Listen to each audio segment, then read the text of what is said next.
Wait a minute. ভেনেজুয়েলার Maracaibo হ্রদ অঞ্চলে এক অদ্ভুতরে ঘটনা ঘটে। বছরে প্রায় 160 দিন ধরে আকাশে এক আশ্চর্যজনক আলোক খেলা চলে। এর নাম ক্যাটাটুম্বো লাইটনিং।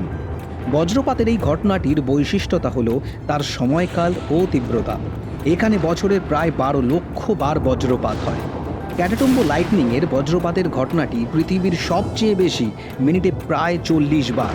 তাই মেঘ গর্জনের ভয় থাকলে দূরেই থাকুন।